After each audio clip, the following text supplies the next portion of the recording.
Supreme court ने चुनाव आयोग को साफ साफ कहा है कि आप 17C एक फॉर्म होता है 17C, इसमें जब आप वोट देने जाते हो तो कितना वोट है, महिला कितना है, पुरुष कितना है, कितने महिलाओं ने दिया, कितने पुरुषों ने दिया, ये सिग्नेचर होता है। और इसमें जो पोलिंग एजेंट होते हैं हर पार्टी को, उनका सिग्नेचर होता है। चुनाव आयोग वो पूरा डाटा गायब करके नहीं देना चाहता और चुनाव आयोग अपने मन से फर्जी तरीके से करीब 1,07,00,000 वोटों का इजाफा कर चुका है। ये अखबार को वो दिखाओ जरा। और आंध्रा से लेकर उड़ीसा तक ये आपको, ये देखिए आंकड़े छप गए। आपको गर्व होना चाहिए अपने चैनल इंडिया स्पीक्स डेली पर। सबसे पहले किसी ने इसको उठाया तो वो इंडिया स्पीक्स डेली था, 27 अप्रैल को, 27-28 अप्रैल को। तब हमारा उपहास उड़ाया जा रहा था। आज सुप्रीम कोर्ट में सुनवाई चल रही है और आज अखबार लिख रहे हैं 4 फेज में 1.1 करोड़ वोट चुनाव आयोग बढ़ा चुका है।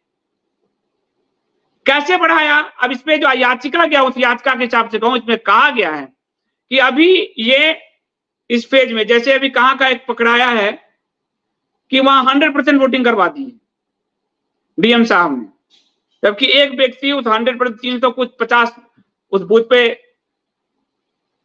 वोट है, उसके एक व्यक्ति का पता चला वो तो बाहर रहता है, उसका भी वोट पड़ा हुआ है। डीएम साहब ऐसा कर चुके हैं। तो चुनाव आयोग पूरी तरह से फर्जीवाड़े में साफ साफ दिख रहा है, लिप्त है।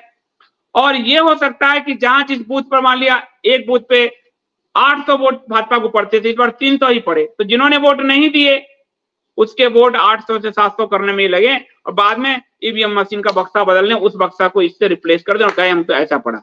लेकिन वो जो 17C है वो इनकी पोल खोलेगा। इसलिए सुप्रीम कोर्ट ने 24 तारीख की शाम को कहा है कि 17C आप जमा कराइए। लेकिन ये कह रहे हैं कि the refusal to of EC to publish the absolute number of vote in each booth.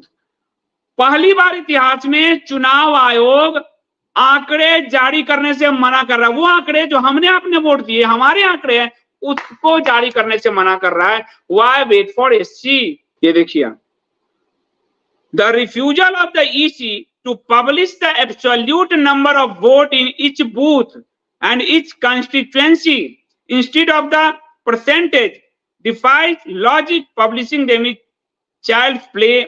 सिर्फ आंकड़े इतना % हुआ क्योंकि बाद में उसको मैनेज करना है। तो सुप्रीम कोर्ट जो इस बार लग रहा है कि इस बार भारत के ये पीढ़ी वो देखने जा रही है जो शायद कोई पीढ़ी नहीं देखी। शायद कोर्ट के इंटरवेन से इस चुनाव में हो सकता है कई दोबारा इलेक्शन हो जाए। कोर्ट का इंटरवेंशन होगा। अगर ये नहीं दे रहे हैं, अभी तक ये दिख रहा है 24 तारीख तक, और मुख्य चीफ जस्टिस ऑफ इंडिया ने कहा कि मैं रात भर बैठने को तैयार हूं, डाटा लेके आओ। ये वही एसबीआई चुनाव आयोग, ये खेल सब वाले जिन्होंने इलेक्ट्रल बॉन्ड का डाटा देने से मना किया हुआ था, एसबीआई ने मना किया था। आज ये जो बूथ पे आप जाते हो, इतना वोट डाला, इस पे सबका साथ आंख के सामने की कांग्रेस के भी इलेक्शन एजेंट ने सिग्नेचर किया, भाजपा के भी किया, बीजेडी भी किया, एकम भी किया, जितना सबके सिग्नेचर होंगे ये इसको डालना होता है। ये नहीं डाल रहे, अपने मन से वोट बढ़ा के। आप देखो ना, 1 करोड़ वोट अभी जो राज्यों के इलेक्शन हुए और भाजपा जो 3-4 जगह सत्ता में आई, जब तेलंगाना आदि के जब इलेक्शन हुए थे, भाजपा और कांग्रेस के वोट में सिर्फ 30-40 लाख का अंतर है और कांग्रेस एक स्टेट में रह गई, भाजपा 3 स्टेट पे आ गई। ये 1 करोड़ से अधिक वोट बढ़ा चुके हैं। 1 आपको बता दे रहा हूं, पहले चरण में इन्होंने 18,60,000 वोट बढ़ाए, दूसरे चरण में इन्होंने 32,02,000 वोट बढ़ाए, तीसरे चरण में इन्होंने 22,01,000 वोट बढ़ाए, चौथे चरण में इन्होंने 33,90,000 वोट बढ़ाए और टोटल इन्होंने अभी तक 1,07,00,000 वोट बढ़ा दिया है, जिसका कोई आंकड़ा नहीं। और ये सुप्रीम कोर्ट में चल रहा है। सुप्रीम कोर्ट ने 24 तारीख का डेट दिया है। और जो मैंने आपको बताया था रियल टाइम अपडेशन की, अभी 7:30 बजे चुनाव खत्म, तो 9 बजे, रात के 11 बजे तक फाइनल हो जाता है डाटा। सुबह 5-7 बजे तक फाइनल एक बार। लेकिन ये पहले फेज के बाद 11 दिन बाद डाटा जारी किया, दूसरे फेज के 4 दिन बाद किया, तीसरे में भी 4 दिन बाद किया। इस तरह से करके लग रहा है मशीन मैनेज करके बदला बदली का याचिकाकर्ता में ये अंदेशा जाहिर किया गया कि मिलॉर्ड ये बक्सा बदल सकते हैं। ये बक्सा जिसमें इन्होंने अपने आंकड़े 1 करोड़ वाले फिट किए हैं, वहां से अब बूथ नंबर है 5 और 5 पर वोट पड़े 300, इन्होंने अपना बूथ नंबर 5 का डाटा भर लिया 800, तो धीरे से उसको रिप्लेस कर देंगे। इसलिए कई जगह सीसीटीवी इनके गायब है, 45 मिनट तक सीसीटीवी गायब है। तो ये डाटा मना करने का क्या मतलब है? तो अब नरेंद्र मोदी सरकार बहुमत से नीचे दिख रही है यदि इलेक्शन कमीशन इस मामले में दखल अंदाजी ना करे तो। इलेक्शन कमीशन कर सकती है, ये आपको दिखा दिया, कोर्ट में केस चल रहा है, 1 करोड़ का डाटे का हेराफेरी मामला हुआ है। तो फिर तो 400 आएगा जी, 400 क्या आएगा, फिर तो सब आएगा, मतलब सब आएगा, फिर कोई इसको रोकने वाला नहीं है, फिर मोदी जी को कोई नहीं रोक सकता, ये बात तय है। लेकिन यदि जो वोट हो रहा है और आपको दिखेगा कि विपक्ष वाले पे ज्यादा वोट, जैसे आपको मैंने महाराष्ट्र का एक उदाहरण दिया शिवसेना वाले पे, और जो सत्ता पक्ष है वहां वोट परसेंटेज कम हो रहे हैं, वो साफ साफ दिखा रहा है कि इस बार भारतीय जनता पार्टी और एनडीए बहुमत से पीछे रहने वाली है। और ये भाजपा को बेचैन कर रहा है। साथ ही साथ एक और बात आया है कि इसका आपको एक और पैमाना मिलेगा कि जो आरएसएस की कार्यकर्ता भी इस बार नहीं निकले हैं। ये जो आपने सबने जो हिंदुओं को ठगा गया है, ये मुद्दा सब तक गया है। दूसरा कि कांग्रेस के कूड़ा करकट भरा गया है, ये उसके पक्ष में कैसे हैं। तो अब आरएसएस पर भी हमला शुरू कर दिया है। आरएसएस पे हम लोग तो हमला करते हैं भाई, हम आलोचक हैं, पत्रकार हैं, पर जिस आरएसएस ने भाजपा खड़ा किया वो नड्डा, उसका भी दिखा दो। नड्डा करा अटल जी के समय आरएसएस की जरूरत होगी, हम तो सक्षम है जी। ये भी दिखा रहा है कि कहीं ना कहीं भाजपा का कार्यकर्ता, आरएसएस का कार्यकर्ता घर बैठा है।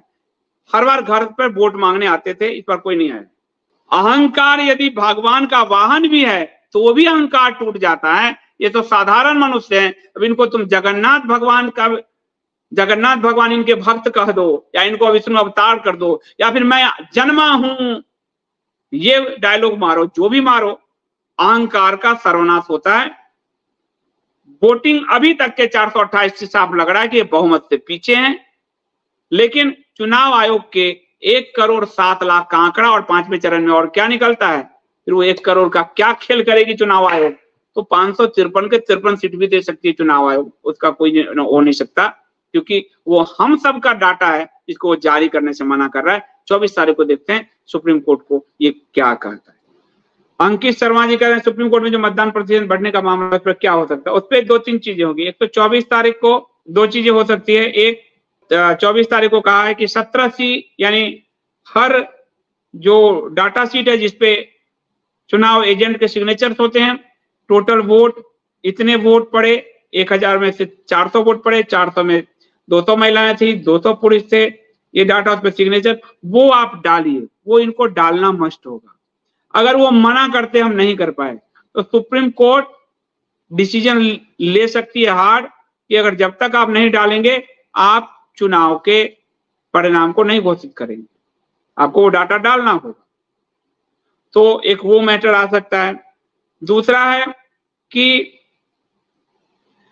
ईवीएम मशीन को बहुत निगरानी में रखने की व्यवस्था कर दे, ईवीएम मशीन बदला ना जाए, जिसमें फिलअप किया गया 1 करोड़ वोट, उन सबको बदला ना जाए, वो व्यवस्था करा सकता है सुप्रीम कोर्ट।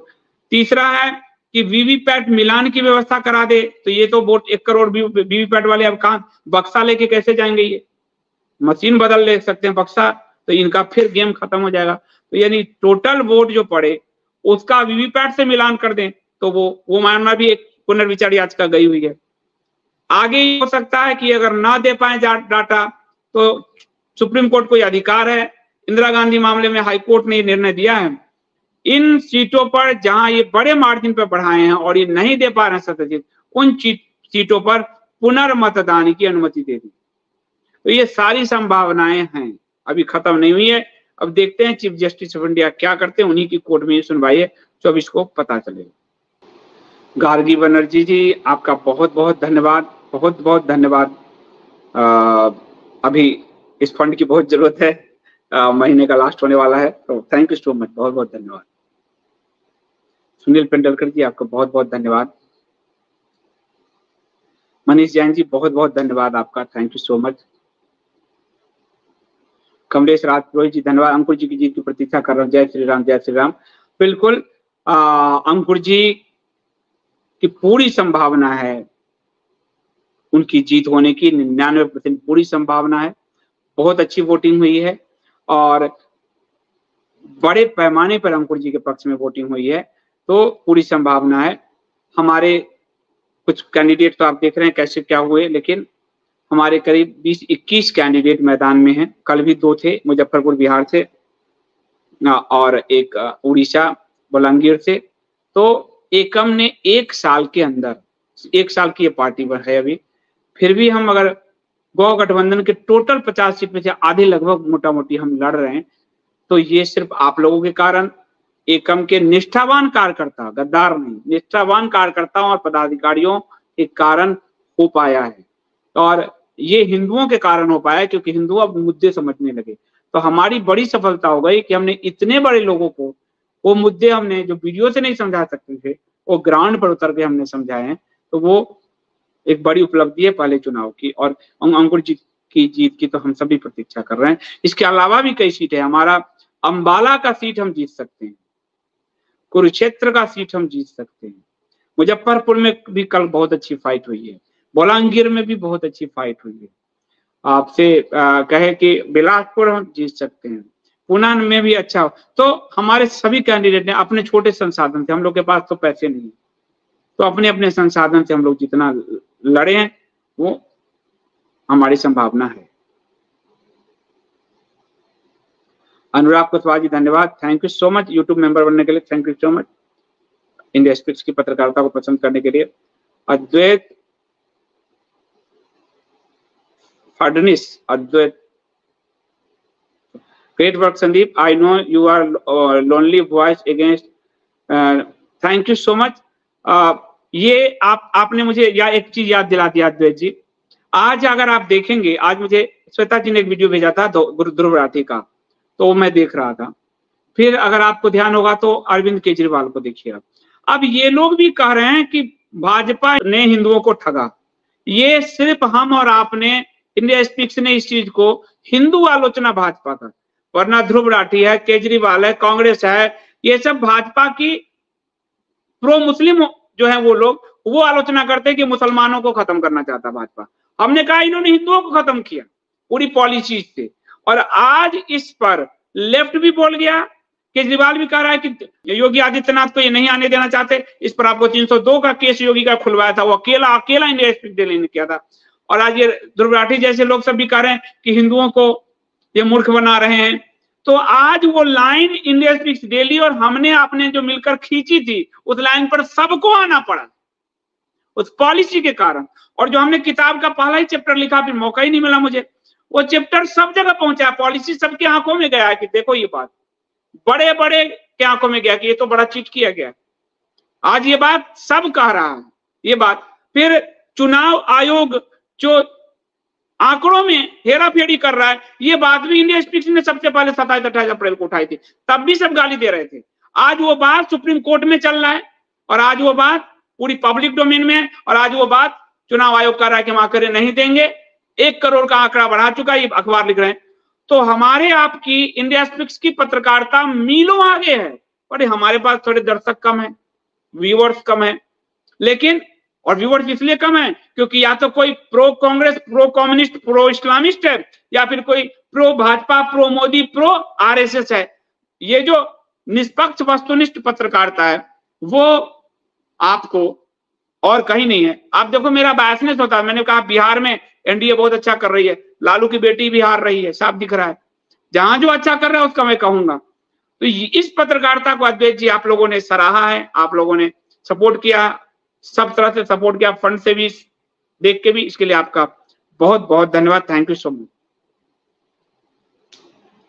सुमित मिश्रा जी बहुत बहुत धन्यवाद, थैंक यू बहुत धन्यवाद। रमाशंकर कटारे जी कह रहे हैं थैंक यू रमाशंकर कटारे जी। रमाशंकर कटारे जी रोज मुझे न्यूज कैप्सूल सुबह सुबह भेजते हैं, अखबार, और मेरा प्रिय अखबार जिसमें मैंने काम किया, अब तो नहीं मैं वो अखबार लेता हूँ, नई दुनिया, और वहां मैंने 2008-9 से 12 तक काम किया था, 4 साल किया है काम। तो वो अखबार की कटिंग वो मध्य प्रदेश से भेजते रहते हैं, तो मुझे कई न्यूज पता चलता रहता है। मेरे घर में तो भास्कर और इंडियन एक्सप्रेस आता है। मयंक जी कह रहे हैं सारी मेहनत बेकार गई, आपके वीडियो के सारे फैक्ट दिखाकर पिताजी ने बीजेपी को वोट कर दिया, महीनों की सारी मेहनत खराब कर गई, माफ करें मैं तो घर वालों से ही दुखी हूँ, दिल का बड़ा दुखी हूँ, अंधभक्त। मयंक जी आपको एक अभी आज दिखाता हूँ, आज वाला एक खबर दिखाना जरा, और ये आपने अच्छा याद दिलाया। मैं आपको ना कुछ आप कह रहे हैं अंधभक्त नहीं कहेंगे, क्योंकि आपके पिताजी हैं तो आप उनके लिए कहिए, मैं बाकियों के लिए अंध अब्बासी शब्द यूज करता हूँ। अब आप देखिए कि मैंने अखबार की एक अभी कटिंग आपको वक्फ बोर्ड का दिया है, ये हल्द्वानी जो देवभूमि है उसकी खबर है। अब हिंदू जो अपने भूमि का क्रय विक्रय करेगा कि मैं अपना जमीन आपको बेचना चाहता हूं और आप हमारा खरीदना चाहते हैं, भूमि हो, भवन हो, इमारत हो, इन सबको रजिस्ट्री कराने के लिए लिखना पड़ेगा कि उक्त संपत्ति वक्फ बोर्ड की नहीं है। ये कहां? देवभूमि में।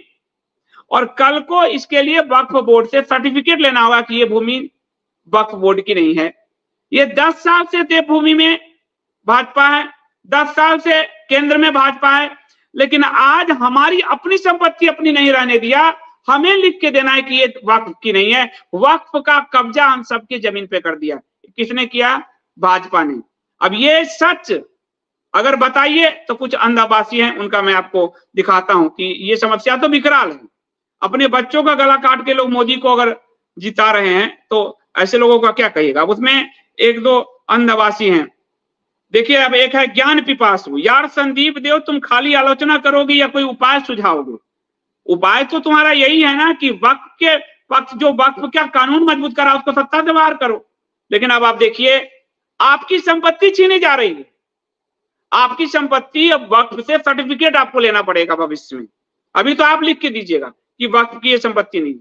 कल को वो देवभूमि जहां महाराज युधिष्ठिर पांडवों के साथ स्वर्ग गए, राजा दक्ष का यज्ञ हुआ, जहां पे दक्षायनी उस यज्ञ कुंड में गई हरिद्वार में, उस भूमि पर ये मानसिक हिंदुओं की विक्षिप्तता देखिए। आप देखिए ज्ञान पिपासु, आप ऐसा नाम ज्ञान पिपासु नाम है पर मूर्खता के पिपासु हैं ये।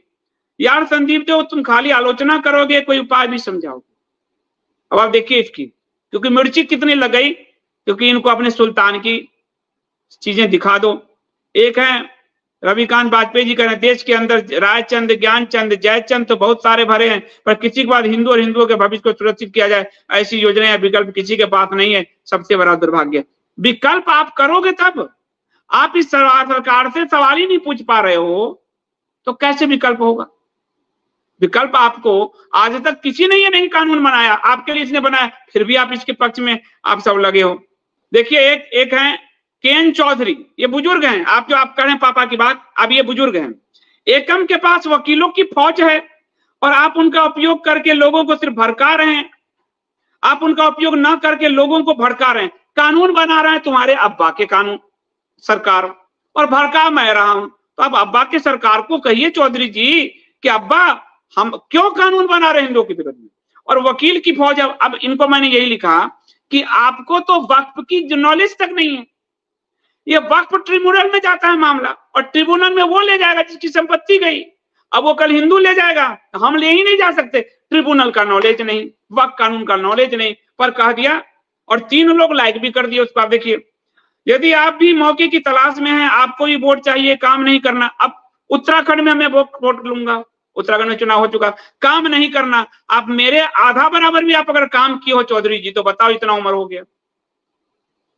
आप लोगों के दिमाग पे जो हैमर पड़ रहा है वो इसी के कारण बिलबिला रहा है ना। ये तो यही तो सबसे बड़ा काम कर रहा हूं, ये जो हैमर मार रहा हूं फैक्ट का, ये तो सबसे ज्ञान बढ़ाने से बड़ा तो कोई काम नहीं दुनिया में। ये भारत तो पूरी ज्ञान की परंपरा रही, और काम करके बोलो तो लोग आपको अपने आप समर्थन में जाएंगे, पर सिर्फ वर्चुअल प्लेटफॉर्म का उपयोग करो, काम तो कोई और करेगा, देवता तो ऐसे नहीं होते। अब देखिए काम कोई और काम आपके अब्बाजान सब कर रहे हैं, कानून बना रहे हैं, उस कानून के प्रति हिंदुओं को जागरूक करना, ये तो एक पत्रकार का यही तो धर्म है, और क्या कौन सा धर्म? अब बताओ ये चौधरी जी बुजुर्ग हैं, तो आप कह रहे हो मयंक जी यहाँ तो बुजुर्गों को व्हाट्सएप बंद करा दीजिए, उनकी बहुत बड़ी समस्या खत्म हो जाएगी।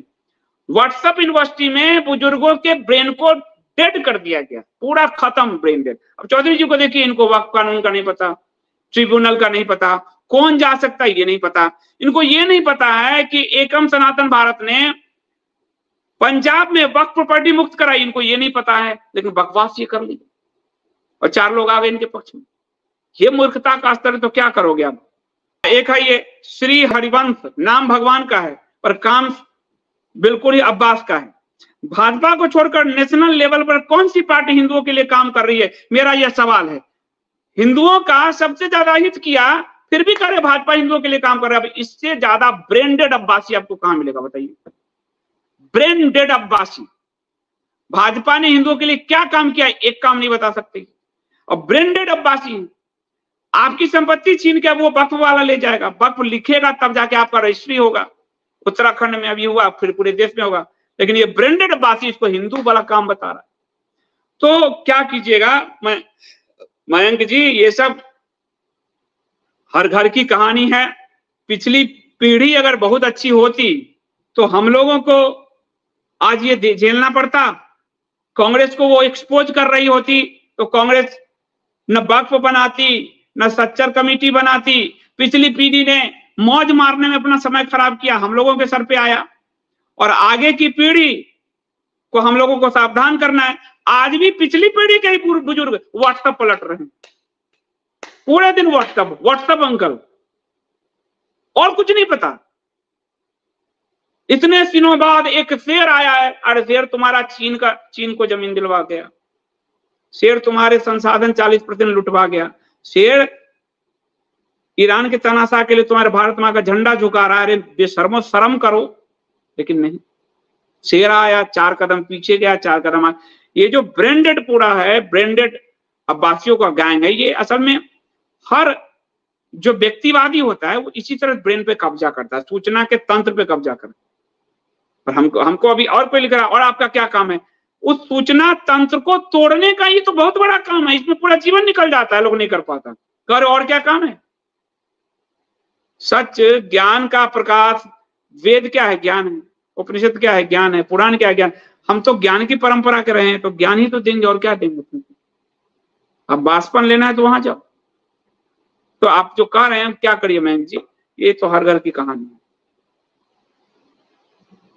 जुगल जी कह रहे हैं अजीत तिवारी जी ने चुनाव आयोग के खिलाफ केस किया है या नहीं, सुना है वहां नामांकन फॉर्म बदल दिया गया है। जुगल जी ये पार्टी के अंडर का है, ये आपको रामाकर जी अच्छा बताएंगे। रामाकर जी गए थे अभी काशी, तो मुझे लगता है, और ये तो ये पार्टी का अंदर वाला मैटर आप मेरे से पूछ लेना, मैं आपको बता दूंगा फोन पे। धर्म योद्धा बहुत बहुत धन्यवाद करें। कल असम में अंतर्राष्ट्रीय हिंदू परिषद के शिविर से डॉक्टर प्रवीण तोगड़िया जी ने हिमंता विश्व शर्मा पे उम्मीद बनाए बैठे हैं कि वह दोनों मिलकर बांग्लादेश। मैं क्या कहूँ, तोगड़िया साहब का मैं बहुत सम्मान करता हूँ। तोगड़िया साहब से मेरी बात होती थी, अभी बहुत दिनों से नहीं हुई है व्यस्तता के कारण। उनका भी वही, असल में जो लोग संघ की परंपरा से आ जाते हैं ना, उनका ब्रेन एक स्टेज के बाद वहां अटक जाता है।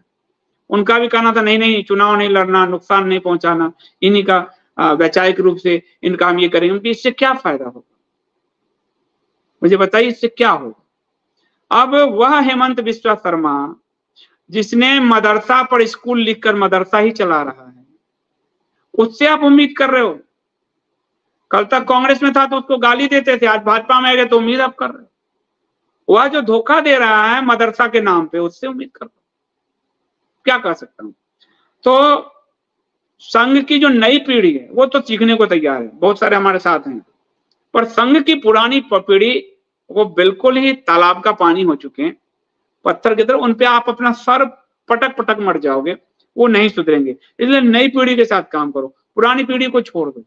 मयंक जी जैसे मयंक जी सच बता रहे हैं, उनके माता पिताजी नहीं, उनको छोड़ दीजिए। साफ छोड़ दीजिए, उनको उन्हीं पे रहने दीजिए, वहीं पर आनंदित है, आनंदित। तो तगड़े आदमी को वहीं छोड़िए, आगे बढ़िए, उनसे उलझ नहीं सकते, वो सब बड़े लोग हैं, हिंदू धर्म के लिए किया ही है, इसलिए उनसे उलझने की कोई आवश्यकता नहीं, उनको उन्हीं के हाल पर छोड़िए, आगे बढ़िए। और हेमंत बिस्व शर्मा ने जो हिंदुओं के साथ चीट किया वो दिखाइए उसको। उसी आसाम के नीट में 1200 स्टूडेंट निकले हैं, अब वही जो एनजीओज हैं, सरकार फंड दे रही है, नीट निकालने के लिए फंड दे रही है, हेमंत बिस्व शर्मा उसको रुकवा रहा है क्या? कह रहा है क्या केंद्र सरकार? बदरुद्दीन के एनजीओ से 250 लोग निकले हैं, 250 मुस्लिम। वो बदरुद्दीन जो देश तोड़ने जैसी बातें करते रहते हैं सांसद जी। तो फैक्ट जो है ना, ये ज्ञान तथ्य, और आप लोग देख रहे हो कि वो आज ना कल इंडिया स्पीक्स डेली का फैक्ट सही साबित हो रहा है। फैक्ट पे ही हमें रहना है, पत्रकारिता फैक्ट है, सोशल फैक्ट, फैक्ट पे रहना है। आज 10 लोग समझ रहे हैं, कल 20 समझेंगे, लेकिन समझेंगे। बस हम लोगों को विचलित नहीं होना कि कम लोग देख रहे हैं, फंड नहीं हो रहा, सैलरी कैसे देंगे, ये सब चिंताएं आती है, पर उससे बाहर निकाल दे के अपना काम करते रहना है। नहीं तो लोग छोटे पैसे, छोटे जूझ के लिए लोग कंप्रोमाइज हो रहे हैं। आप देखिए रहो कितने मास्टर स्ट्रोकवादी यूट्यूबर तो आदि जो है रात दिन सुल्तान जिंदाबाद के नारे लगाते रहते हैं। तो हमको अपने आगे बढ़ना है, पुरानी पीढ़ी को कहना है कि आपको जो करना है करिए। शौर्मी राय, 25 तारीख को मेरा और मेरे बेटे का वोट, एकम उम्मीदवार सर्वेश्वरी साहब। Thank you. बहुत जुझारू लेडी है, बहुत जुझारू लेडी है, बहुत काम कर रही हैं और उम्मीद है कि वो निकाल लेंगी। तो बहुत बहुत धन्यवाद, thank you so much.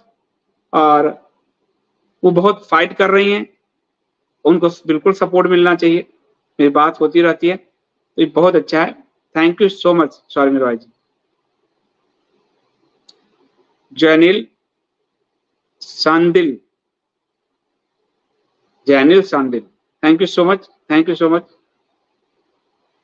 Daniel Carson, thank you Sandeep ji, I am watching your from Australia, thank you so much। These people are anti-Hindu, enemy of गौ माता, जय गौ माता, जय गोपाल। सही बात है, गाय मतलब गाय बीफ जो एक्सपोर्ट करता है उससे पैसे ले रहे हैं, बीफ एक्सपोर्ट में नंबर 2 बना दिया है। गौ वंश के मिथुन को उसका वैज्ञानिक नाम बता के सुधांशु त्रिवेदी, आप ब्राह्मण हो सुधांशु जी, छोड़ दो भैया, ब्राह्मण का धर्म बड़ा होता है। जस्टिफाई कर रहे हो कि गौ वंश में नहीं है, वो ढेकना वंश में है, अब ऐसे किया जा रहा है। तो जब तक गौ का रक्त बहता रहेगा भारत कभी तरक्की नहीं कर सकता। स्वतंत्रता के समय 75,000 गौ वंश थे, आज 17,000 बचे हैं, इतना मार के खा गया, सब काट गया, ये स्थिति। श्वेता जी बहुत बहुत धन्यवाद। Modi is the most jealous hate mongering person, he is renowned in the world for that, less said. सही बात है। और नरेंद्र मोदी जी के व्यक्तित्व में बहुत सारे लोचा हैं, बहुत सारे लोचा हैं उनके व्यक्तित्व पे। एक मैंने वीडियोज दिया था सोशियोलॉजिकल साइकोलॉजिकल एस्पेक्ट से अभी कुछ दिन पहले, तो उनके बहुत सारे। और नरेंद्र मोदी जी अब मुझे लग रहा है कि वो अपने अलावा किसी से प्रेम नहीं करते, किसी से नहीं, भाई माता फैमिली तो ऐसा रहा ही, वो देश से भी नहीं करते, वरना देश के साथ चीन को भूमि देकर इतनी बड़ी गद्दारी, आप समझ लो कि। तो किसी से नहीं, वो अपना नाम खुदवाकर पत्थर में जाना चाहते हैं, और इसीलिए उनके ये सारे कर्तव्य, और वो इतना झूठ बोलते हैं कि मुझे शर्म आती है कि हम लोगों ने वोट दिया, नौकरी छोड़ी, इनके लिए काम किया, ये शर्म आती है, अंदर महसूस होता है, ये इतना झूठ बोलते हैं। तो और सबसे चिढ़ते हैं, जेलस हैं, बिल्कुल हैं, सबसे नफरत भी करते हैं, किसी को आगे नहीं बढ़ने दिया अपनी आप देखो नॉर्थ ईस्ट के सारे भाजपा नेता, इन्होंने तो भारत और हिंदुओं का खत्म किया ही, भाजपा संघ का भी बेड़ा गर्क कर दिया। नॉर्थ इंडिया का कोई नेता भाजपा का बचा नहीं, एक योगी है, उन पर 302 लटकता रहता है, कोई नेता नहीं छोड़ा। भारतीय जनता पार्टी की दुर्दशा कर दी, दुर्दशा इस 10 साल में। तो आज नहीं तो कल जाना है, जो आया है वो जाएगा, फिर आप देखिएगा भाजपा की क्या दुर्दशा होती है। तो सबसे इनको अमित शाह थोड़े दिन 370 जो हटा तो नाम हो गया अमित शाह का, सरदार पटेल हैं, चाणक्य हैं, ढेकना है। अमित शाह को ऐसा संट किया कि दिल्ली के दंगा में अमित शाह दंगाई के बीच नहीं जा पाए, जेम्स बॉन्ड को भेजा। कश्मीर में 370 हटाने के बाद जेम्स बॉन्ड को भेजा, अमित शाह को 1 साल बाद जाने दिया। तो ये किसी के नहीं है, ये जिस डाली पर बैठे हैं उसी को काट दिया। इनके 4 गुरु थे गुजरात में, काशी राणा, 3-4 उनके गुरु थे, केशुभाई पटेल, काशी राणा, शंकर सिंह वाघेला और एक और थे। चारों गुरु को पहले साफ किया। फिर केंद्रीय स्तर पर गुरु थे अडवाणी जी, उसको साफ किया। फिर केंद्रीय स्तर पर इनके बड़े समर्थक जिन्होंने अपने तिरंगा यात्रा में इनको बड़ा मंच दिया और इनको आगे किया, मुरली मनोहर जोशी, कश्मीर तक जो निकाला, उसको साफ किया। राजनाथ सिंह के नेतृत्व में ये चुनाव लड़े, उनको साफ किया। सिर्फ वो डमी है जी और कुछ नहीं है, वो उनको साफ किया। ये हर किसी को, ये सिर्फ जिस डाली पे बैठे उसे ही खा जाते, खत्म करते हैं। तो ये हिंदुओं को खत्म किया है, ये भारत को खत्म किया, ये संघ भाजपा को भी लीड के जाएंगे। ये पूरे अपने एक व्यक्ति के स्वार्थ में सब तबाह हो रहा है, यही सच है। अब ठीक कर रही है।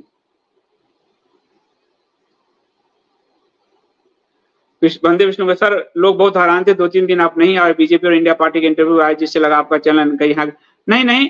प्रेस कॉन्फ्रेंस जो है, ये मीडिया संस्थान है इंडिया स्पीक्स डेली, तो प्रेस कॉन्फ्रेंस से जहां से निमंत्रण आता है, तो हमारी निष्पक्षता यही कहती है, वस्तुनिष्ठता, कि प्रेस कॉन्फ्रेंस तो कवर कर देना चाहिए किसी का भी, एज ए पत्रकार, भले किसी कोई विचारधारा हो हमारी, लेकिन तो इसलिए प्रेस कॉन्फ्रेंस के हर निमंत्रण पे हमने प्रेस कॉन्फ्रेंस, हर पार्टी का चला है, भाजपा का भी चला है और कांग्रेस का भी चला है, आपका भी चला है, हर पार्टी। तो मैंने कह दिया है कि प्रेस कॉन्फ्रेंस, कोई भाषण वसन नहीं, रैली वैली नहीं, लेकिन सबके प्रेस कॉन्फ्रेंस जिसमें प्रेस का निमंत्रण आता है, और मेरा मेल आप देखोगे तो निमंत्रण से भरा रहता है।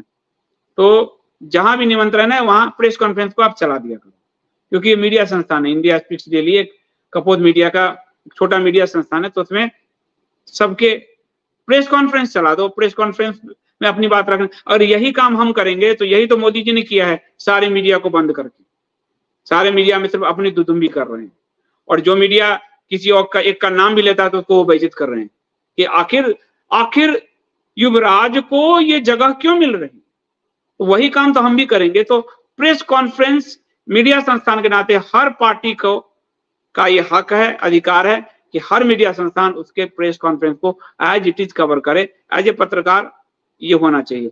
तो चुनाव का समय है, जो आ रहा निमंत्रण, तो उसके प्रेस कॉन्फ्रेंस हम कवर करवा दे रहे हैं। और यही मेरी निष्पक्षता है, ऑब्जेक्टिविटी है, किसी के प्रति न राग न द्वेष। राजेश जी बिल्कुल, कल आप लोग दिल्ली के लोग आइए, कल मैं पदयात्रा निकालूंगा ज्योति प्रकाश जी के, उसमें दिल्ली से एक सीट है हमारा, पूर्वी दिल्ली, एक ही सीट पे हम लड़ रहे हैं। तो ज्योति प्रकाश जी जो पूर्वी दिल्ली के अध्यक्ष भी हैं, तो कल हम लोग पदयात्रा करेंगे, तो आप लोग आइए पदयात्रा में, दिल्ली के लोग, और ज्योति प्रकाश जी को जिताने का पूरा प्रयास करते हैं। जितने लोग हिंदू संसद में जाएंगे, हिंदुओं की आवाज उतनी बुलंद होगी। अंबाला का चुनाव चिन्ह बताओ भाई, राजेश अरोड़ा जी, और अंबाला सीट हम जीत सकते हैं, ये हमारी पोजीशन है।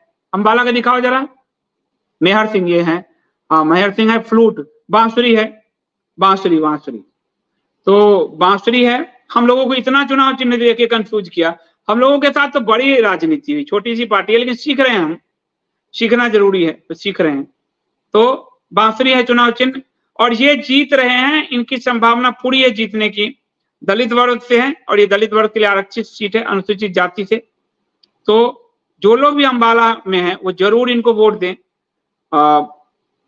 अनुसूचित जाति से होकर वो आरक्षण के विरोध में खड़े हैं, ये एकम के प्लेटफॉर्म से ही आपको दिखेगा और कहीं नहीं दिखेगा। तो जो लोग भी हैं वो जरूर अंबाला में 25 तारीख को वोट है, और आप वोट दें, बांसुरी का निशान है। Thank you so much. तो आप सबका बहुत बहुत धन्यवाद, थैंक यू सो मच।